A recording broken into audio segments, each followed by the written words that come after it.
ليه الناس رغم المحتوى اللي أنت بتنزّله ممكن ما تكونش حابة إنها تشترك معاك دلوقتي؟ السبب الأول اللي عشانه ممكن يكون العملا بتوعك مش بيدفعوا لك الرقم اللي أنت عايزه رغم القيمة اللي بتقدّمها في المحتوى بتاعك، هو إنك محتواك مش بيتكلم عن الأخطاء اللي عميلك بيعملها، هو إنك بتقدّم نصايح عامة. هتقول لي إيه يا عبد الله، انا بقدم قيمه للعميل بتاعي، ازاي انت بتقول ان القيمه اللي بقدمها؟ مش هتخلّي العميل يدفع. تصدّق إن أصلًا القيمة اللي أنت بتقدّمها ممكن تكون هي السبب اللي مخلّي الناس مش بيدفعوا لك حاليًا؟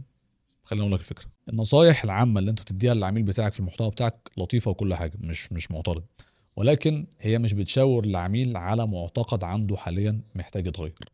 لازم محتواك عشان يبدأ يجيب نتيجة، لازم يكون بيغيّر معتقد عند العميل بتاعك. وكمثال أنت شايف المحتوى اللي أنا باتكلّم فيه النهارده معاك، أنا باحاول أغيّر لك فكرة إن الاستمرارية في المحتوى هي لا توصلك لإنك تجيب عُملا. فأنا باتكلّم معاك حاليًا عشان أغيّر لك معتقد الاستمرارية. فلو أنت محتواك مش بيغيّر معتقد للعميل بتاعك وبتقدّم له قِيَم ونصايح عامة وخلاص، مش هيقدر يفرّق بينك وبين ال900 مُدرِّب اللي موجودين في السوق حاليًا بيقولوا أي كلام ومش بيدّوا أي قيمة. نرجع ونقول الكلام عن الأخطاء والmistakes اللي عملائك بيعملوها لازم يبقى كلام شخصي عن مشاكلهم الحالية، وإلا مش هيتحركوا. يبقى إحنا هنتكلم عن المشاكل وعلى الأخطاء وعلى المعتقدات اللي عملائك حاليًا بيعانوا منها. عملائك مش هيتحركوا ولا ياخدوا أي أكشن من المحتوى بتاعك إلا لمّا يحسوا إن الرسالة اللي أنت بتقولها في محتواك بتلمسهم شخصيًا.